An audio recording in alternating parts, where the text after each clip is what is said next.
Hi friends, welcome to my channel. ಹೇಗಿದ್ದೀರಾ ಎಲ್ಲರೂ? ನಾನು ಚೆನ್ನಾಗಿದ್ದೀನಿ, ನೀವು ಚೆನ್ನಾಗಿದ್ದೀರಾ ಅಂತ ಅನ್ಕೋತೀನಿ. ನೋಡಿ, ಇವತ್ತು ಸ್ವಲ್ಪನೇ ಬಂಡವಾಳ ಹಾಕಿ ವಿಧ ವಿಧವಾದ ಟೆಡ್ಡಿ ಬಿಯರ್ಗಳನ್ನು ರೆಡಿ ಮಾಡೋದು, ಇದಕ್ಕೆ ಎಷ್ಟು ಇನ್ವೆಸ್ಟ್ ಮಾಡಬೇಕು, ನಾವು ಅಮೌಂಟನ್ನು ಹೇಗೆ ಮಾಡಬೇಕು ಅನ್ನೋದು, ಆಮೇಲೆ ಸೈಜಿಂದ ಸೈಜ್ವರೆಗೂ ಎಷ್ಟು ಚಿಕ್ಕದಾಗಿಂದ ದೊಡ್ಡದವರೆಗೂ ಈ ಟೆಡ್ಡಿ ಬಿಯರ್ಗಳನ್ನು ರೆಡಿ ಮಾಡಬೇಕು. ಹಾಗೆ ಇದಕ್ಕೆ ಎಷ್ಟು ಬಂಡವಾಳ ಹೋಗುತ್ತೆ, ಏನೆಲ್ಲ ಬೇಕು ಅನ್ನೋದನ್ನು ನಾನು ಈ ವಿಡಿಯೋದಲ್ಲಿ ತೋರಿಸ್ತೀನಿ. ಈ ವಿಡಿಯೋನ ಸ್ಕಿಪ್ ಮಾಡದೆ ಪೂರ್ತಿಯಾಗಿ ನೋಡಿ. ಇಷ್ಟ ಆದರೆ ಲೈಕ್ ಮಾಡಿ, ಶೇರ್ ಮಾಡಿ, ಕಮೆಂಟ್ ಕೂಡ ಹಾಕಿ. ಇನ್ನೂ ನನ್ನ ಚಾನಲ್ನ ಸಬ್ಸ್ಕ್ರೈಬ್ ಆಗಿದ್ದಿಲ್ಲ ಅಂದರೆ ಸಬ್ಸ್ಕ್ರೈಬ್ ಕೂಡ ಮಾಡ್ಕೊಳ್ಳಿ. ನೋಡಿ, ಇಷ್ಟೊಂದು ಸುಂದರವಾದ ಟೆಡ್ಡಿ ಬಿಯರ್ಗಳನ್ನು ಮನೆಯಲ್ಲೇ ನಾವು ಈಸಿಯಾಗಿ ಮಾಡ್ಕೋಬೋದು. ಇದು ನೋಡಿ, ನಾವು ಮಾರ್ಕೆಟ್ಗೆ ತರೋಕ್ಕಿಂತ ಮುಂಚೆ ನಾವು ಮನೆಯಲ್ಲೇ ಮಾಡ್ಕೊಂಡ್ರೆ ತುಂಬ ಸುಂದರವಾಗಿ ಅನಿಸುತ್ತೆ. ಆಮೇಲೆ ನಾವು ಫಂಕ್ಷನ್ಗಳಿಗೆ ಅಥವಾ ಯಾವುದಾದ್ರೂ ಮಕ್ಕಳ ಬರ್ತ್ಡೇ ಪಾರ್ಟಿಗಳಿಗೆ ಈ ಥರ ಟೆಡ್ಡಿ ಬಿಯರ್ಸ್ಗಳನ್ನು ನಾವು ಗಿಫ್ಟಾಗಿ ಕೂಡ ಕೊಡ್ಬೋದು.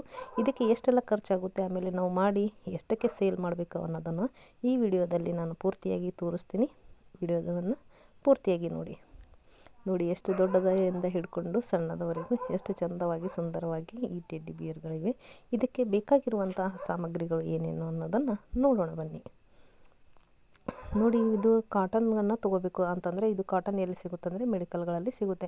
ದೊಡ್ಡ ರೋಲನ್ನು ಕೂಡ ಸಿಗುತ್ತೆ, ಆಮೇಲೆ ಚಿಕ್ಕದಾಗಿ ಕೂಡ ಸಿಗುತ್ತೆ. ನೀವು ದೊಡ್ಡದಾಗಿ ತೊಗೊಂಡ್ರೆ ತುಂಬ ಚೆನ್ನಾಗಿರುತ್ತೆ ಅದು. ಯಾಕಂತಂದರೆ ಅದು ಕಾಟನ್ ತುಂಬಾ ಬರುತ್ತೆ. ಆಮೇಲೆ ನಾವು 4ರಿಂದ 5 ಟೆಡ್ಡಿ ಬಿಯರ್ಗಳನ್ನು ಮಾಡ್ಕೋಬೋದು. ಅದಕ್ಕೆ ಬೇಕಾಗಿರೋದು ಸ್ಟಿಕ್ಕರ್ಸು, ಅಂದರೆ ಗೊಂಬೆಗೆ ಸೈಜ್ ತಕ್ಕಂಗೆ ಸ್ಟಿಕ್ಕರ್ಸ್ಗಳನ್ನು ತೊಗೋಬೇಕು. ಆಮೇಲೆ ಫೆವಿಕಲ್ಲು, ಆಮೇಲೆ ದೊಡ್ಡ ಸ್ಟಿಕ್ಕರ್ ಕೂಡ ಬೇಕಾಗುತ್ತೆ. ಅದಕ್ಕೆ ಯಾಕೆ ಬೇಕು ಅನ್ನೋದು ಮುಂದೆ ತೋರಿಸ್ತೀನಿ. ಆಮೇಲೆ ಇದು ಲೇಸ್ ಕೂಡ ಬೇಕಾಗುತ್ತೆ. ಇದು ಕೂಡ ನಾವು ಜನರಲ್ ಸ್ಟೋರಲ್ಲಿ ಅವೈಲಬಲ್ ಇರುತ್ತೆ, ತೊಗೋಬೋದು. ಆಮೇಲೆ ನಮಗೆ ಡಬ್ಬಿಗಳನ್ನು, ಈ ಪ್ಲಾಸ್ಟಿಕ್ ಡಬ್ಬಿಗಳನ್ನು ಕೂಡ ಇಟ್ಟಿದ್ವಿ. ಯಾಕಂತಂದರೆ ಆ ಪ್ಲಾಸ್ಟಿಕ್ ಡಬ್ಬಿಗಳು ನಮ್ಮ ಸೈಜಿಂದ ಸೈಜ್ವರೆಗೂ ತೊಗೊಳಕ್ಕೆ ಅನುಕೂಲ ಆಗುತ್ತೆ. ಅಂದರೆ ನಾವು ಒಂದೇ ಸೈಜಿಂದ ತೊಗೊಂಡ್ರೆ ಟೆಡ್ಡಿ ಬಿಯರ್ಗಳು ಸೇಮ್ ಆಗುತ್ತೆ ಅಂತ ಹೇಳಿ ನಾವು ಚಿಕ್ಕದಿಂದ ತೊಗೊಂಡ್ರೆ ಚಿಕ್ಕ ಟೆಡ್ಡಿ ಬಿಯರ್ ಮಾಡ್ಬೋದು, ದೊಡ್ಡದಾಗಿ ತೊಗೊಂಡ್ರೆ ದೊಡ್ಡದಾಗಿ ಮಾಡ್ಬೋದು. ಇವಾಗ ನಾವು ದೊಡ್ಡದಿಂದ ಸಣ್ಣದವರೆಗೂ ಅಂದರೆ 4 ಸ್ಟೆಪ್ ಕೂಡ ಮಾಡಬೇಕು ಅಂತ ನಾವು 4 ಡಬ್ಬಿಗಳನ್ನು ತೊಗೊಂಡಿವಿ. ವೇಸ್ಟ್ ಆಗಿರುವಂಥ ಪ್ಲಾಸ್ಟಿಕ್ ಡಬ್ಬಿಗಳನ್ನು ಈ ಥರ ತೊಗೊಂಡ ತಕ್ಷಣ ಇದು ನೋಡಿ, ಡಬ್ಬಿಗಳಿಗೆ ನಾವು ಈ ಥರ ಫೆವಿಕಲ್ಗಳನ್ನು ಅಂಟಿಸ್ಬೇಕು. ಅಂಟಿಸಿದ ತಕ್ಷಣ ಏನು ರೋಲ್ ಮಾಡಿ ಇಟ್ಟಿರ್ತೀವಲ್ವ, ಇದು ಕಾಟನ್ನು, ಆ ಕಾಟನ್ನಲ್ಲಿ ಈ ಡಬ್ಬಿಯನ್ನು ಇಟ್ಟು ಈ ಥರ ರೋಲ್ ಮಾಡ್ಕೋಬೇಕು. ಅಂದರೆ ನಾವು ಫೆವಿಕಲ್ ಹಚ್ಚಿದ್ರೆ ಅದು ತುಂಬ ಅಂಟಾಗಿ ಕೂಡುತ್ತೆ ಅಂತ. ಅಂದರೆ ಡಬ್ಬಿ ಮಧ್ಯದಲ್ಲಿ ಉರುಳಿ ಬೀಳಲ್ಲ, ಆಮೇಲೆ ಆ ಡಬ್ಬಿ ಕಳಿಸ್ಕೊಂಡು ಬೀಳಲ್ಲ ಅಂತ ಹೇಳಿ ನಾವು ಆ ಡಬ್ಬಿಗೆ ನಾವು ಫೆವಿಕಲ್ಗಳನ್ನು ಹಚ್ಚಬೇಕು. ಈ ಥರ ರೋಲ್ಗಳನ್ನು ಮಾಡ್ಕೋಬೇಕಾಗುತ್ತೆ. ನೋಡಿ, ರೋಲ್ ಮಾಡ್ಕೊಂಡಿದ ತಕ್ಷಣ ಅದು ರೋಲು ಉಚ್ಚಬಾರ್ದು, ಆಮೇಲೆ ಅದು ಗಟ್ಟಿಗೆ ಕೂಡಬೇಕು ಅಂತ ಹೇಳಿ ಇವಾಗ ನಾವು ಅದಕ್ಕೆ ಕಾಟನ್ಗೆ ಏನು ಮಾಡ್ತೀವಿ, ಫೆವಿಕಲ್ಗಳನ್ನು ಅಂಟಿಸ್ಬೇಕು. ಯಾಕಂತಂದರೆ ಆ ಫೆವಿಕಲ್ಗಳನ್ನು ಅಂಟಿಸಿದ ತಕ್ಷಣ ಅದು ಆ ಕಾಟನ್ಗೆ ಅಂಟುತ್ತೆ. ಹಾಗಾಗಿ ಆ ಕಾಟನ್ನಿಂದ ನಾವು ಈ ಥರ ಅಂಟಿಸಿಬಿಡಬೇಕು. ಅಂದರೆ ಒಂದನ್ನೊಂದು ಗಟ್ಟಿಯಾಗಿ ಕೂಡುತ್ತೆ. ನೋಡಿ, ಈ ಥರ ಅಂಟಿಸ್ಬೇಕು. ಇದು ನಾವು ಮಾಡುತ್ತಿರುವಂತಹ ಮೊದಲೇ ಟೆಡ್ಡಿ ಬಿಯರ್, ಅಂದರೆ ದೊಡ್ಡದಾಗಿ ಸೈಜ್ ಇರುವಂಥ ಟೆಡ್ಡಿ ಬಿಯರ್. ಇದು ಕಾಟನನ್ನು ನೀವು ಮೆಡಿಕಲಲ್ಲಿ ತೊಗೊಳ್ಬೋದು. ಚಿಕ್ಕದಾಗಿ ಕಾಟನನ್ನು ತೊಗೊಂಡ್ರೆ ಅದು ಕಟ್ಟಾಗಿ ಬರುತ್ತೆ. ಹಾಗಾಗಿ ನೀವು ದೊಡ್ಡ ಬಂಡಲನ್ನೇ ತೊಗೊಂಡು ನಿಮಗೆ ಯಾವ ಸೈಜ್ ಬೇಕೋ ಆ ಸೈಜ್ ಬೇಕಾಗಿರುವಂತಹ ಪ್ಲಾಸ್ಟಿಕ್ ಡಬ್ಬಿಯನ್ನು ತೊಗೊಂಡು ಈ ಥರ ರೋಲಾಗಿ ಸುತ್ತಬೇಕು. ಆಮೇಲೆ ನೀವು ಸುತ್ತುವಾಗ ಏನು ಮಾಡಬೇಕಂತಂದರೆ ಗಟ್ಟಿಯಾಗಿ ಸುತ್ತಕ್ಕೆ ಹೋಗಬಾರ್ದು. ಯಾಕಂತಂದರೆ ಕಾಟನ್ ಒಂದು ಸಲ ಅಂಟ್ಕೊಂಡು ಬಿಟ್ಟರೆ ಅದು ತುಂಬ ಗಟ್ಟಿಯಾಗಿ ಬಿಡುತ್ತೆ. ಹಾಗಾಗಿ ನಮಗೆ ಅದು ಫುಲ್ ಹಿಡಿದ ತಕ್ಷಣ ಸ್ಪಂಜ್ ಥರ ಬರಬೇಕು. ಅದಕ್ಕಾಗಿ ನಾವು ಆ ಕಾಟನನ್ನು ತುಂಬ ಗಟ್ಟಿಯಾಗಿ ಅಂಟಿಸೋಕೆ ಹೋಗಬಾರ್ದು. ನಾವು ಎಷ್ಟು ಸುಮ್ಮನೆ ಒತ್ತಡದಿಂದ ನಾವು ಅಂಟಿಸಿದ್ರೆ ಅದು ಗಟ್ಟಿಯಾಗಿ ಕೂಡುತ್ತೆ ಅಲ್ವಾ, ಹಾಗಾಗಿ ಅಷ್ಟಕ್ಕೆ ಬಿಡಬೇಕು. ಇವಾಗ ನಾವು ಅದು ಟೆಡ್ಡಿ ಬಿಯರ್ ಕತ್ತನ್ನು ಮಾಡ್ಕೋಬೇಕಾಗತ್ತೆ. ಈ ಥರ ಕಾಟನನ್ನು ತೊಗೊಂಡು ಅದರ ಕಾಟನಲ್ಲಿನೇ ಸ್ವಲ್ಪ ಕಾಟನ್ ಉಂಡೆಗಳನ್ನು ಅದರಲ್ಲಿ ಹಾಕಬೇಕು. ಹಾಕಿದ ತಕ್ಷಣ ಅದಕ್ಕೆ ನಮ್ಮ ಸೈಜ್ ತಕ್ಕೋ ಹಾಗೆ ಆ ತಲೆಯನ್ನು ರೆಡಿ ಮಾಡ್ಕೋಬೇಕು. ನೋಡಿ, ಇವಾಗ ಅದಕ್ಕೆ ಸೈಜ್ ತಕ್ಕ ಹಾಗೆ ನಾವು ತಲೆಯನ್ನು ಅದರ ಮೇಲೆ ಸೈಜ್ ಇಟ್ಕೊಂಡು ನೋಡಿ ರೆಡಿಯನ್ನು ಮಾಡ್ಕೋತಾ ಇದ್ದೀವಿ. ಅದು ರೆಡಿ ಮಾಡ್ಕೊಳ್ಳೋ ತಕ್ಷಣ ಅದು ರೋಲ್ಗಳನ್ನು ಅಂಟಬೇಕು ಅಂತಂದರೆ ಅದು ಕಾಟನ್, ಒಂದು ದೊಡ್ಡ ಕಾಟನ್ನಲ್ಲಿ ಚಿಕ್ಕ ಚಿಕ್ಕ ಕಾಟನ್ಗಳನ್ನು ತುಂಬಿ ಈ ಥರ ಫೆವಿಕಲನ್ನು ಅಂಟಿಸ್ಬೇಕು. ಏಕಂತಂದರೆ ಅದು ಉಚ್ಚಿ ಬೀಳಬಾರ್ದು, ಆಮೇಲೆ ಕಳಚಿ ಬೀಳಬಾರ್ದು ಅಂತ ಹೇಳಿ ಈ ಥರ ನಾವು ಗಮ್ಮನ್ನು ಅಂಟಿಸ್ಕೊಂಡು ರೋಲ್ ಮಾಡಿಕೊಂಡು ಬರಬೇಕು. ಅಂದರೆ ಈ ಥರ ಉಂಡೆ ಥರ, ಕಾಟನ್ ಉಂಡೆ ಥರ ನಾವು ರೆಡಿ ಮಾಡ್ಕೋಬೇಕಾಗುತ್ತೆ. ನೋಡಿ, ಇವಾಗ ಯಾವ ಥರ ಉಂಡೆ ಮಾಡ್ತಾಯಿದ್ದೀವಿ, ಫೆವಿಕಲ್ಗಳನ್ನು ಅಂಟಿಸಿ ಈ ಥರ ಉಂಡೆಯನ್ನು ಮಾಡಬೇಕು. ಆಮೇಲೆ ಈ ಉಂಡೆ ಮಾಡುವಾಗ ಗಟ್ಟಿಯಾಗಿ ನೀವು ಒತ್ತಕ್ಕೆ ಹೋಗಬಾರ್ದು. ಅಂದರೆ ನಾವು ಗಟ್ಟಿಯಾಗಿ ಪ್ರೆಶ್ ಮಾಡಿದೀವಿ ಅಂತಂದರೆ ಅದು ಗಟ್ಟಿಯಾಗಿ ಕಲ್ಲು ಥರ ಕೂಡುತ್ತೆ ಅಂತ ಹೇಳಿ ಆ ಥರ ಕೂಡಬಾರ್ದು. ನಾವು ಕೈಯಲ್ಲಿ ಹಿಡಿದ್ರೆ ಸ್ಪಂಜ್ ಥರ ಅನ್ನಿಸ್ಬೇಕಲ್ವ. ಇವಾಗ ನೋಡಿ, ಅದರ ಸೈಜಾಗಿ ಕರೆಕ್ಟಾಗಿ ಇದೆಯಲ್ಲ ಅಂತ ಸೈಜನ್ನು ಕರೆಕ್ಟಾಗಿ ನೋಡಿ ಅದರ ಮೇಲೆ ಇಟ್ಟು ನೋಡಬೇಕು. ನೋಡಿ ಇವಾಗ ತೆಳಗೆ ರೋಲ್ ಕೂಡ ಆಯಿತು, ಆಮೇಲೆ ಅದರ ತಲೆ ಮೇಲೆ ಕೂಡ ಆಯಿತು. ಇವಾಗ ನಾವು ಅಂಟಿಸಿರುವಂತಹ ಗಮ್ಮಿಂದ ಕಾಟನನ್ನು ಅಂಟಿಸಿರುವಂಥದ್ದು ಅದು ಮಧ್ಯದಲ್ಲಿ ಮಾಡಬೇಕು. ಇವಾಗ ನಾವು ಅದು ರೋಲನ್ನು ಮಾಡಿರೋದನ್ನು ತಲೆ ಮೇಲೆ ಇಡಬೇಕು ಅಂತಂದರೆ ಅಲ್ಲಿ ಕೂಡ ನಾವು ಫೆವಿಕಲ್ಗಳನ್ನು ಅಂಟಿಸ್ಬೇಕು. ಫೆವಿಕಲ್ ಇಲ್ಲದೆ ಇದು ಟೆಡ್ಡಿ ಬಿಯರ್ ರೆಡಿ ಮಾಡೋಕ್ಕೆ ಆಗಲ್ಲ. ಯಾಕಂತಂದರೆ ನಾವು ಫೆವಿಕಲ್ಲನ್ನು ಅಂಟಿಸದೇ ಇದ್ದರೆ ಅದು ತಲೆ ಮೇಲಿರುವಂತಹ ರೋಲ್ ಕಳಚಿ ಬೀಳೋ ಸಾಧ್ಯತೆ ಇರುತ್ತೆ. ಹಾಗಾಗಿ ಅದನ್ನು ಗಮ್ನಿಂದನೇ ಅಂಟಿಸಬೇಕು. ನೋಡಿ ಇವಾಗ ಆ ಥರ ನಾವು ಮಧ್ಯದಲ್ಲಿ ಕರೆಕ್ಟಾಗಿ ಸೈಜ್ ಕೊಡೋ ಹಾಗೆ ಮಧ್ಯದಲ್ಲಿ ಇಟ್ಕೋಬೇಕು. ನೋಡಿ ಈ ಥರ ಇಟ್ಟು ಅಂದರೆ ಕೆಳಗೆ ರೋಲ್ಗೆ ಮೇಲೆ ತಲೆ ರೋಲ್ಗೆ ಅದು ಕರೆಕ್ಟಾಗಿ ಹೊಂದುವಂತೆ ಇಟ್ಕೋಬೇಕು. ನೋಡಿ ಇವಾಗ ಕತ್ ಕೂಡ ರೆಡಿ ಆಯಿತು ಟೆಡ್ಡಿ ಬಿಯರ್ದು. ನೀವು ಇನ್ನೂ ಸ್ವಲ್ಪ ಡಬ್ಬಿಯನ್ನು ನಾವು ಜಾಸ್ತಿ ದಪ್ಪವಾಗಿ ಅಥವಾ ದೊಡ್ಡದಾಗಿ ತೊಗೊಂಡ್ರೆ ಇನ್ನೂ ಕೂಡ ದೊಡ್ಡದಾಗಿ ಚೆಂದವಾಗಿ ಅನಿಸುತ್ತೆ. ಇವಾಗ ಅಷ್ಟಕ್ಕೆ ಬೇಕು ಅಂತ ನಾವು ಇದು ಯಾಕೆ ಮಾಡ್ತಿದ್ದೀವಿ ಅಂತಂದರೆ ಮ್ಯಾರೇಜ್ಗೆ ನಾವು ಗಿಫ್ಟಾಗಿ ಕೊಡಬೇಕಾಗಿತ್ತು. ಇನ್ನೊಂದು ಮ್ಯಾರೇಜಲ್ಲಿ ಆರ್ಡ್ರು ಕೂಡ ಬಂದಿತ್ತು ಮಾಡಿಕೊಡಿ ಅಂತ.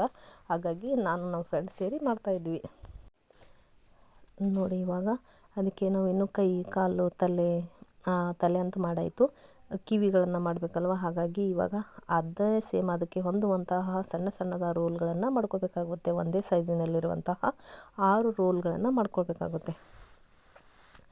ನೋಡಿ ಇವಾಗ ಅದೇ ಥರ ಉಂಡೆಗಳನ್ನು ಇನ್ನೂ 5 ಉಂಡೆಗಳನ್ನು ಮಾಡ್ಕೋಬೇಕು. ಒಟ್ಟಾರೆ ಒಂದು ಟೆಡ್ಡಿ ಬಿಯರ್ಗೆ 6 ಉಂಡೆಗಳನ್ನು ಹತ್ತುತ್ತೆ. ಹಾಗಾಗಿ 6 ರೋಲ್ಗಳನ್ನು ಮಾಡಬೇಕು. ಇದು ತುಂಬ ನಾವು ಮನೆಯಲ್ಲೇ ರೆಡಿ ಮಾಡಿಕೊಂಡು ನಾವು ಮಾಡಬೇಕಂದ್ರೆ 700 ಇಂದ 800ವರೆಗೂ ಮಾರಾಟ ಮಾಡಬಹುದು. ಯಾಕಂತಂದರೆ ನಾವು ಸ್ಟೆಪ್ ಬೈ ಸ್ಟೆಪ್ ಟೆಡ್ಡಿ ಬಿಯರ್ಗಳನ್ನು ಮಾಡಿರ್ತೀವಿ. ಹಾಗಾಗಿ ನಾವು ಈ ಥರ ಬೇರೆ ಕಸ್ಟಮರಿಗೆ ನಾವು ಕೊಡಬೇಕು, ಸೇಲ್ ಮಾಡಬೇಕು ಅಂತಂದರೆ 700ರಿಂದ 800. ಆಮೇಲೆ ದೊಡ್ಡ ಸೈಜ್ ಆಗಿತ್ತು ಅಂತಂದರೆ 800ರಿಂದ 1000ವರೆಗೆ ತೊಗೊಂಡ್ರು ಕೂಡ ಕಡಿಮೆ ಏನಿಲ್ಲ. ಅಂದರೆ ನಾವು ಮಾಡಿದ್ದು ಚಾರ್ಜ್ ಕೂಡ ಆಗುತ್ತೆ, ಆಮೇಲೆ ಮೆಟೀರಿಯಲ್ ಕೂಡ ಅಷ್ಟಾಗಿ 1000 ರೂಪಾಯಿ ಆದರೂ ತೊಗೊಳ್ಳೇಬೇಕು. ನೋಡಿ ಇವಾಗ ಆ ಥರ 6 ಉಂಡೆಗಳನ್ನು ಮಾಡಿಟ್ಕೊಂಡ್ವಿ. ಇವಾಗ ನಾವು ಗಮ್ ಅಂಟಿಸಿರುವಂತಹ ರೋಲ್ ಸ್ವಲ್ಪ ಅದು ಮಧ್ಯದಲ್ಲಿ ಪಟ್ಟಿ ಅಂತ ಕಾಣಿಸುತ್ತಲ್ವ, ಅದು ನಾವು ಮಧ್ಯದಲ್ಲಿ ಮಾಡಿಕೊಂಡು ಆ ಕಡೆ ಕೈಗಳು ಈ ಕಡೆ ಕೈಗಳು ಆಮೇಲೆ ಕಾಲುಗಳು ಈ ಥರ ಅಂಟಿಸ್ಬೇಕು. ನಾವು ಅಂದರೆ 4 ಉಂಡೆಗಳು ಆ ಮಧ್ಯದ ರೋಲಲ್ಲಿನೇ ನಾವು ಅಂಟಿಸ್ಬೇಕು. ನೋಡಿ ಇವಾಗ ಅದು ನಾವು ಮಾಡಿರುವಂತಹ ಅದು ಮಡಚಿರುವಂತಹ ಕಾಟನ್ ಕಾಣಬಾರ್ದು ಅಂತ ಹೇಳಿ ಅದು ಒಂದು ಮಧ್ಯದಲ್ಲಿ ಮಾಡಿಕೊಂಡು ಈ ಥರ ಅಂಟಿಸ್ಕೋಬೇಕು. ಅದು ಫುಲ್ಲಾಗಿ ಪ್ರೆಶ್ ಮಾಡಬಾರ್ದು, ಸ್ವಲ್ಪಗೆ ಫ್ರೆಶ್ ಮಾಡಿದ್ರೆ ಅದು ಉಂಡೆ ಚೆಂದವಾಗಿ ಕೂಡುತ್ತೆ ಅಂತ. ನೋಡಿ ಇವಾಗ ಒಂದು ಸೈಡ್ 2 ಉಂಡೆಗಳನ್ನು ಅಂಟಿಸ್ಕೊಂಡ್ವಿ, ಅದು ಕೈ ಕಾಲುಗಳು. ಮತ್ತು ಆ ಸೈಡ್ ಕೂಡ ಇನ್ನೂ 2 ಉಂಡೆಗಳನ್ನು ಅಂಟಿಸ್ಬೇಕು. ನೋಡಿ ಕೈಗೆ ಗಮ್ ಅಂಟಿರುತ್ತಲ್ವ, ಅದು ಎಳೆಯಾಗಿ ಕಿತ್ತು ಬರ್ತಾ ಇರುತ್ತೆ. ಹಾಗೆ ನಾವು ಪ್ರೆಶ್ ಮಾಡ್ತಾ ಇರಬೇಕು, ಗಟ್ಟಿಯಾಗಿ ಪ್ರೆಶ್ ಮಾಡೋಕ್ಕೆ ಹೋಗಬಾರ್ದು. ಇವಾಗ ನೋಡಿ ಕೈ ಕಾಲುಗಳನ್ನು 2 ಅಂಟಿಸ್ಬಿಟ್ವಿ. ಇನ್ನೇ ನಾವು ಕಿವಿಗಳನ್ನು ಅಂಟಿಸ್ಬೇಕು, ಅಂದರೆ ಟೆಡ್ಡಿ ಬಿಯರ್ ಕಿವಿಗಳನ್ನು ರೆಡಿ ಮಾಡ್ಕೋಬೇಕು. ನೋಡಿ ಅಲ್ಲಿರುವಂತಹ ಇನ್ನೂ 2 ರೋಲ್ಗಳನ್ನು ಉಂಡೆಗಳನ್ನು ಇವಾಗ ನಾವು ಕಿವಿಯಾಗಿ ಅಂಟಿಸೋಣ. ಅದು ಕೂಡ ನಾವು ಗಮ್ ಅಂಟಿಸಿನೇ ಅಂಟಿಸ್ಬೇಕು. ಯಾವುದು ಕೂಡ ಉದುರಿ ಬೀಳಬಾರ್ದು ಅಂತ ನಾವು ಫೆವಿಕಲ್ಲನ್ನು ಹಾಕಿ ಅಂಟಿಸ್ತಿರ್ಬೇಕು. ಹಾಗೆ ನೋಡಿ ಇವಾಗ ಕೈ ಕಾಲುಗಳನ್ನು ಅಂಟಿಸಿದ್ವಿ, ಆಮೇಲೆ ಕಿವಿ ಕೂಡ ಅಂಟಿಸಿದ್ವಿ. ನೋಡಿ ಇವಾಗ ಒಂದು ದೊಡ್ಡದಾದ ಟೆಡ್ಡಿ ಬಿಯರ್ ಮನೆಯಲ್ಲಿನೇ ರೆಡಿ ಆಯಿತು. ನೋಡಿ ಎಷ್ಟು ಸುಂದರವಾಗಿ ಕಾಣಿಸುತ್ತೆ. ಆಮೇಲೆ ನಿಮ್ಮ ಮನೆಯಲ್ಲಿ ಮಕ್ಕಳು ಕೂಡ ಇದ್ದರೆ ಮಕ್ಕಳಿಗೆ ಈ ಥರ ಮಾಡಿಕೊಟ್ರೆ ತುಂಬಾ ಖುಷಿ ಪಡ್ತಾರೆ ಅವರು. ಇವಾಗ ನೋಡಿ ನಾವು ಕತ್ತಲ್ಲಿ ಲೇಸ್ ಕಟ್ಟಬೇಕಲ್ವ, ಹಾಗಾಗಿ ಆ ಲೇಸ್ ಕೂಡ ನಿಮಗೆ ಜನರಲ್ ಸ್ಟೋರಲ್ಲಿ ಅವೈಲೇಬಲ್ ಇರುತ್ತೆ. ಅಲ್ಲಿ ಕೂಡ ನೀವು ಹೋಗಿ ತೊಗೋಬೋದು. ಅಲ್ಲಿ ಕತ್ತಲ್ಲಿ ನಾವು ಸೈಜ್ ನೋಡಿಕೊಂಡು ಕಟ್ ಮಾಡ್ಕೋಬೇಕಾಗುತ್ತೆ. ಸುಮ್ಮನೆ ಹೆಚ್ಚು ಕಡಿಮೆ ಕಟ್ ಮಾಡಿಕೊಂಡ್ರೆ ಅದು ಲೇಸ್ ವೇಸ್ಟ್ ಆಗಬಾರ್ದಲ್ವ, ಹಾಗಾಗಿ ನಾವು ಸೈಜ್ ನೋಡಿಕೊಂಡು ಕಟ್ ಮಾಡಬೇಕಾಗುತ್ತೆ. ಆ ಕಟ್ ಮಾಡಿದಾಗ ನಾವು ಅಂಟಿಸ್ಬೇಕಂದ್ರೆ ಗಂಟು ಕೂಡ ಹಾಕ್ಕೋಬಾರ್ದು. ಗಂಟು ಹಾಕ್ಕೊಂಡ್ರೆ ಏನಾಗುತ್ತೆ ಅಂತಂದರೆ ಅದು ಹುರಿ ಬೀಳೋ ಚಾನ್ಸಸ್ ಇರುತ್ತೆ. ಹುರಿ ಬಿದ್ದರೆ ಅದು ಟೆಡ್ಡಿ ಬಿಯರ್ ಚೆನ್ನಾಗಿ ಅನಿಸೋದಿಲ್ಲ. ಹಾಗಾಗಿ ಅದು ಕ್ರಾಸಾಗಿ ಕಾಣಬೇಕು ಅಂತ ಹೇಳಿ ನಾವು ಅಲ್ಲಿ ಲೇಸ್ಗೆ ಕೂಡ ನಾವು ಫೆವಿಕಲ್ಲನ್ನು ಹಾಕಿ ಅಂಟಿಸ್ಬೇಕು. ನೋಡಿ ಇವಾಗ ರೆಡಿ ಆಯಿತು. ಲೇಸ್ ಕೂಡ ಹಾಕಿ, ಅಂದರೆ ವೈಟ್ ಕಾಟನ್ಗೆ ರೆಡ್ ಲೇಸ್ ಹಾಕಿದ್ರೆ ತುಂಬ ಚೆನ್ನಾಗಿ ಅನಿಸುತ್ತಲ್ವ, ಹಾಗಾಗಿ ಇದು ನೋಡಿ ಇವಾಗ ಎಷ್ಟು ಸುಂದರವಾಗಿ ಅನಿಸುತ್ತೆ. ಇವಾಗ ನಾವು ಕಣ್ಣು ಬಾಯಿ ಮಾಡ್ಕೋಬೇಕಂತಂದರೆ ನಿಮಗೆ ಹೇಳಿದ್ದೇನಲ್ವ, ಫಸ್ಟಿಗೆ ಸ್ಟಾರ್ಟಿಂಗಲ್ಲಿ ತೋರಿಸಿದೆ ಸ್ಟಿಕ್ಕರ್ಸ್ಗಳನ್ನು. ಆ ಸ್ಟಿಕ್ಕರ್ಸ್ಗಳನ್ನು ನಾವು ಇಲ್ಲಿ ಕಣ್ಣು ಮತ್ತು ಬಾಯಿಗೆ ಯೂಸ್ ಮಾಡ್ಕೋಬೇಕು. ಅಂದರೆ ಟೆಡ್ಡಿ ಬಿಯರ್ ದೊಡ್ಡದು ಇತ್ತು ಅಂದರೆ ಅದಕ್ಕೆ ಕಣ್ಣುಗಳಿಗೆ ದೊಡ್ಡ ಸ್ಟಿಕ್ಕರ್ಸ್ಗಳನ್ನು ಅಂಟಿಸಬೇಕು. ಇಲ್ಲ ಚಿಕ್ಕದ ಟೆಡ್ಡಿ ಬಿಯರ್ ಇದ್ದರೆ ಚಿಕ್ಕದಾಗಿರುವಂತಹ ಸ್ಟಿಕ್ಕರ್ಗಳನ್ನು ಅಂಟಿಸ್ಬೇಕು. ಅಂದರೆ ಟೆಡ್ಡಿ ಬಿಯರ್ ಮುಖ ನೋಡಿಕೊಂಡು ಸ್ಟಿಕ್ಕರ್ಸ್ಗಳನ್ನು ನಾವು ಚೂಸ್ ಮಾಡಬೇಕು. ಇವಾಗ ನೋಡಿ ಕಣ್ಣುಗಳನ್ನು ಅಂಟಿಸ್ಕೊಂಡ್ವಿ. ಬಾಯಿ ಮಾಡಬೇಕು ಅಂತಂದರೆ ಇವಾಗ ದೊಡ್ಡ ಸ್ಟಿಕ್ಕರ್ ಏನಿರುತ್ತಲ್ವ ಅದರಲ್ಲಿ ಕಟ್ ಮಾಡಬೇಕು. ನಾವು ಕಟ್ ಮಾಡಿಕೊಂಡು ಹಾಫ್ ಸ್ಟಿಕ್ಕರ್ಗಳನ್ನು ಬಾಯಿಗೆ ಅಂಟಿಸ್ಬೇಕು. ನೋಡಿ ಇವಾಗ ದೊಡ್ಡದಾಗಿರುವಂಥ ಟೆಡ್ಡಿ ಬಿಯರ್ ರೆಡಿ ಆಯಿತು. ನೋಡಿ ಅದು ಬಾಯಿಗೆ ಅಂಟಿಸಿರುವಂಥ ಸ್ಟಿಕ್ಕರ್ ತುಂಬ ದೊಡ್ಡದಾಗಿರುವಂಥ ಸ್ಟಿಕ್ಕರ್, ಅದನ್ನು ನಾವು ಹಾಫ್ ಮಾಡಿದ್ವಿ ಅಂದರೆ ಅರ್ಧ ಕಟ್ ಮಾಡಿಕೊಂಡು ಬಾಯಿಗೆ ಅಂಟಿಸಿದ್ವಿ. ಇವಾಗ ದೊಡ್ಡದಾಗಿರುವಂತಹ ಟೆಡ್ಡಿ ಬಿಯರನ್ನು ರೆಡಿ ಆಯಿತು. ಇವಾಗ ಅದಕ್ಕಿಂತಲೂ ಚಿಕ್ಕದಾಗಿರುವಂತಹ ಟೆಡ್ಡಿ ಬಿಯರ್ ಮಾಡೋದು ಹೇಗೆ ಅಂತ ಅಂದರೆ ಅದಕ್ಕಿಂತ ಸೈಜನ್ನು ನೋಡಬೇಕು ನಾವು. ಅಲ್ಲಿರುವಂತಹ ಪ್ಲಾಸ್ಟಿಕ್ ಡಬ್ಬಿಗಳನ್ನು ನಾವು ಸ್ಟೆಪ್ ಬೈ ಸ್ಟೆಪ್ ತೊಗೊಂಡಿರ್ತೀವಲ್ವ, ಹಾಗಾಗಿ ವೇಸ್ಟ್ ಆಗಿರುವಂಥ ಪ್ಲಾಸ್ಟಿಕ್ ಡಬ್ಬಗಳನ್ನ ತೊಗೊಳ್ಳಿ. ನೋಡಿ ಹಂಗೆ ಸೈಜ್ ನೋಡಿಕೊಂಡು ಹೆಚ್ಚಾಗಿರುವಂತಹ ಕಾಟನನ್ನು ಕಟ್ ಮಾಡಬೇಕಾಗುತ್ತೆ. ಇಲ್ಲಿ ನೋಡಿ ಅಲ್ಲಿ ಕೊಂಚ ಕೊಂಚ ಏರುಪೇರು ಆಗದೆ, ಆಮೇಲೆ ಅದಕ್ಕೆ ನಾವು ಅದನ್ನು ಇಡಬೇಕಾದ್ರೆ ಅದು ಬ್ಯಾಲೆನ್ಸ್ ಆಗಿರಬೇಕು. ಬ್ಯಾಲೆನ್ಸ್ ಆಗದೇ ಇದ್ದರೆ ಪ್ಲಾಸ್ಟಿಕ್ ಡಬ್ಬ ನಮಗೆ ಬ್ಯಾಲೆನ್ಸ್ ಆಗದೇ ಇದ್ದರೆ ನಿಮ್ಗೆ ಇನ್ನೊಂದು ಟ್ರಿಕ್ ತೋರಿಸ್ತೇನೆ. ಎಡಗಡೆ ಸೈಡಲ್ಲಿ ಫೆವಿಕ್ವಿಕ್ ಹಿಂದ್ಗಡೆ ಒಂದು ಕಲ್ಲಿದೆ, ಅಲ್ಲಿ ಆ ಕಲ್ಲನ್ನು ನಿಮಗೆ ಡಬ್ಬಿಯನ್ನು ಬ್ಯಾಲೆನ್ಸ್ ಆಗದೇ ಇದ್ದರೆ ಅಂದರೆ ನಾವು ಕರೆಕ್ಟಾಗಿ ಇಟ್ಟಾಗ ಅದು ಕೂಡದೇ ಇದ್ದರೆ ಅಥವಾ ಉರುಳಿ ಬೀಳ್ತಾ ಇದ್ದರೆ ಆ ಕಲ್ಲನ್ನು ಡಬ್ಬಿಯಲ್ಲಿ ಹಾಕಿ ಆ ಥರ ರೋಲ್ ಮಾಡ್ಕೋಬೇಕಾಗತ್ತೆ. ಅಂದರೆ ಅದು ಕಲ್ಲಿಟ್ಟಾಗ ಅದು ಡಬ್ಬಿ ಬ್ಯಾಲೆನ್ಸ್ ಮಾಡುತ್ತಲ್ವ, ಅದಕ್ಕಾಗಿ ನೀವು ಕಲ್ಲನ್ನು ಕೂಡ ಹಾಕ್ಬೋದು. ನೋಡಿ ಇವಾಗ ಸೈಜ್ ನೋಡಿಕೊಂಡು ಆ ಡಬ್ಬಕ್ಕೆ ಫೆವಿಕಲ್ಲನ್ನು ಹಾಕಬೇಕಾಗುತ್ತೆ. ಇವಾಗ ಸೈಜ್ ನೋಡ್ಕೊಂಡ್ವಿ. ಈಗ ನೋಡಿ ಡಬ್ಬಕ್ಕೆ ನಾವು ಮತ್ತೆ ಫೆವಿಕಲ್ಲನ್ನು ಅಂಟಿಸಿ ಮತ್ತೊಂದು ರೋಲ್ ಮಾಡ್ಕೋಬೇಕಾಗುತ್ತೆ. ನಿಮ್ಮ ಸೇಮ್ ಸೈಜ್ ಮಾಡ್ಕೊಂಡ್ರೂ ಚೆನ್ನಾಗಿ ಅನಿಸುತ್ತೆ. ಬಟ್ ನಮಗೆ ಸೇಮ್ ಬೇಡ, ಸ್ಟೆಪ್ ಬೈ ಸ್ಟೆಪ್ ಟೆಡ್ಡಿ ಬಿಯರ್ಸ್ಗಳನ್ನು ಇರಲಿ ಅಂತಂದರೆ ಸ್ಟೆಪ್ ಬೈ ಸ್ಟೆಪ್ ಟೆಡ್ಡಿ ಬಿಯರ್ಗಳನ್ನೇ ಇರಲಿ ಚೆನ್ನಾಗಿ ಅನಿಸುತ್ತೆ ಅಂತಂದರೆ ನೀವು ಸ್ಟೆಪ್ ಬೈ ಸ್ಟೆಪ್ ಕೂಡ ಮಾಡ್ಕೋಬೋದು. ಇದು ನಮಗೆ ಮದುವೆಗೆ ಕೊಡುವಂತಹ ಗಿಫ್ಟ್ ಕೂಡ, ಆಮೇಲೆ ಆರ್ಡ್ರು ಕೂಡ ಬಂದಿತ್ತು. ಹಾಗಾಗಿ ನಮಗೆ ಎರಡೂ ಆಗುತ್ತೆ ಅಂತ ನಾವು ಇದನ್ನು ರೆಡಿ ಮಾಡ್ಕೊಂಡ್ವಿ. ಇದಕ್ಕೂ ಕೂಡ ನಾವು ಬ್ಯಾಲೆನ್ಸ್ ಆಗುವ ಹಾಗೆ ಅದಕ್ಕೆ ಕರೆಕ್ಟಾಗಿ ಹೋಲುವ ಹಾಗೆ ನಾವು ತಲೆ ಮೇಲೆ ಕೂಡ ಉಂಡೆಯನ್ನು ಕರೆಕ್ಟಾಗಿ ಮಾಡ್ಕೊಂಡ್ವಿ. ಅದಕ್ಕೆ ಸೈಜ್ ತಕ್ಕಾಗೆ ಮಾಡಬೇಕು. ನೀವು ಅದಕ್ಕಿಂತಲೂ ದಪ್ಪ ಮಾಡೋಕ್ಕೆ ಹೋದರೆ ಏನಾಗುತ್ತೆ ಅಂತಂದರೆ ಚೆನ್ನಾಗಿ ಅನಿಸಲ್ಲ. ಅಂದರೆ ತಲೆ ದಪ್ಪ, ಬಾಡಿ ಸಣ್ಣದಾಗಿ ಅನಿಸುತ್ತೆ. ಇನ್ನು ಬಾಡಿ ದಪ್ಪ ಆಗಿರಬೇಕು. ಬಾಡಿ ತಕ್ಕ ಹಾಗೆ ನಾವು ತಲೆ ಉಂಡೆಯನ್ನು ಮಾಡ್ಕೋಬೇಕು. ಇವಾಗ ನೋಡಿ ಮತ್ತೆ 6 ಉಂಡೆಗಳನ್ನು ರೆಡಿ ಮಾಡ್ಕೊಂಡ್ವಿ. 6 ಉಂಡೆ ರೆಡಿ ಮಾಡಿದ ಆದಮೇಲೆ ಈ ಥರ ಅಂಟಿಸ್ತಾ ಇದ್ವಿ. ನೋಡಿ ಯಾವ ಥರ ಅಂಟಿಸ್ತಾ ಇದ್ದೀವಿ ಅಂತ. ನೀವು ಅದು ಸ್ವಲ್ಪ ಕೊಂಚ ಅನ್ನಿಸ್ತಿರಬೇಕು, ಅಂದರೆ ರೋಲ್ ಮಾಡಿದಾಗ ಅದು ಕಾಣಿಸ್ತಾ ಇರುತ್ತೆ ಅಂತ ನೀವು ಕಮೆಂಟ್ ಕೂಡ ಕೇಳ್ತಿರ್ಬೇಕು. ಅದಕ್ಕೆ ಅದು ಮಧ್ಯದಲ್ಲಿ ಇಟ್ಕೊಂಡು ನಾವು ಆ ಬದಿಗೆ ಈ ಬದಿಗೆ, ಅಂದರೆ ಆ ಸೈಡ್ ಈ ಸೈಡ್ ನಾವು ಆ ಉಂಡೆಗಳನ್ನು ಅಂಟಿಸ್ಕೋಬೇಕು, ಕೈ ಮತ್ತು ಕಾಲುಗಳನ್ನು. ನೋಡಿ ಇವಾಗ ನಾವು ಫೆವಿಕಲ್ಲನ್ನು ಬೇಗ ಬೇಗ ಬರದೇ ಇದ್ದರೆ ನಾವು ಒಂದು ಪ್ಲಾಸ್ಟಿಕ್ ವೇಸ್ಟ್ ಆಗಿರುವಂಥ ಪ್ಲಾಸ್ಟಿಕ್ ಡಬ್ಬಕ್ಕೆ ನಾವು ಫೆವಿಕಲ್ಲನ್ನು ಒಮ್ಮೆ ಹಾಕಿ ನಾವು ಬೇಕಾದ ಹಾಗೆ ಹಚ್ಕೋತಾ ಇರಬೇಕು. ನೋಡಿ ಇವಾಗ ಕೈ ಕಾಲು ಕೂಡ ಅಂಟಾಯಿತು. ಇವಾಗ ಕಿವಿಯನ್ನು ಅಂಟಿಸೋದು ಬತ್ತು. ಇದು 2ನೇ ಸ್ಟೆಪ್ ಗೊಂಬೆ. ಇದು 2ನೇ ಸ್ಟೆಪ್ ಟೆಡ್ಡಿ ಬಿಯರ್ ಕೂಡ ರೆಡಿ ಆಯಿತು. ನೋಡಿ ಇವಾಗ ತಲೆ ಹಚ್ಚಿದ್ದೀವಿ, ಆಮೇಲೆ ಕೈ ಕಾಲು ಕೂಡ ಅಂಟಿಸಿದ್ದೀವಿ. ಹಾಗೆ ಎಳೆಗಳು ಬರ್ತಾ ಇರುತ್ತೆ, ಕೈಗೆ ಗಮ್ ಅಂಟಿರುತ್ತಲ್ವ, ಎಳೆಗಳು ಬರ್ತಾನೆ ಇರುತ್ತೆ. ಅದು ಬರದ ಹಾಗೆ ನಾವು ಇನ್ನೊಂದು ಕೈಗೆ ಗಂಡು ಅಂಟಿರಲ್ಲಲ್ವ, ಆವಾಗ ನಾವು ಅಂಟಿಸಿ ಅದನ್ನು ಕರೆಕ್ಟಾಗಿ ಮಾಡಬೇಕು. ಇವಾಗ ನೋಡಿ ಇದಕ್ಕೂ ಕೂಡ ನಾವು ಲೇಸನ್ನು ಕರೆಕ್ಟಾಗಿ ಸೈಜ್ ತೊಗೊಂಡು ಇದು ಕೂಡ ಅಂಟಿಸ್ಬೇಕಾಗತ್ತೆ. ನೋಡಿ ಇವಾಗ ಯಾವ ಥರ ಅಂಟಿಸ್ತಾ ಇದ್ದೀವಿ ಅಂತ ಸೈಜ್ ಕೂಡ ನೋಡಿದ್ದೀವಿ. ಈಗ ಅದು ಕೂಡ ಲೇಸನ್ನು ಅಂಟಿಸಿದ್ದೀವಿ. ನೋಡಿ ಇವಾಗ ಯಾವ ಥರ ಅಂಟಿಸಿದ್ದೀವಿ ಅಂತ. ಅದು ಕ್ರಾಸಾಗಿ ಅಂಟಿಸ್ಬೇಕು. ನಾವು ಗಂಟು ಹಾಕಬಾರ್ದು, ನೆನಪಿರಲಿ. ಗಂಟು ಹಾಕೋಕ್ಕೆ ಹೋಗಬೇಡಿ. ಗಂಟು ಹಾಕಿದ್ರೆ ಅದು ಹುರಿ ಬೀಳುತ್ತೆ. ಹುರಿ ಬಿದ್ದರೆ ಚೆನ್ನಾಗಿ ಅನಿಸಲ್ಲ. ಕ್ರಾಸಾಗಿ ಕಾಣಬೇಕು ಅಂತಂದರೆ ಅಲ್ಲಿ ನಾವು ಗಮ್ಮನ್ನು ಅಂಟಿಸಿ ಕ್ರಾಸ್ ಥರ ಮಾಡಬೇಕು. ಇವಾಗ ನೋಡಿ ಈ ಚಿಕ್ಕ ಗೊಂಬೆಗೆ ಚಿಕ್ಕ ಸ್ಟಿಕ್ಕರ್ಗಳನ್ನು ಕಣ್ಣು ಅಂಟಿಸಿದ್ವಿ. ಆಮೇಲೆ ಹಾಫ್ ಆಗಿರುತ್ತಲ್ವ ಇನ್ನೊಂದು ಸ್ಟಿಕ್ಕರು, ಅದನ್ನು ನಾವು ಬಾಯಿಯನ್ನಾಗಿ ಮಾಡಿದ್ವಿ. ನೋಡಿ ಇವಾಗ 2ನೇ ಗೊಂಬೆ ರೆಡಿ ಆಯಿತು.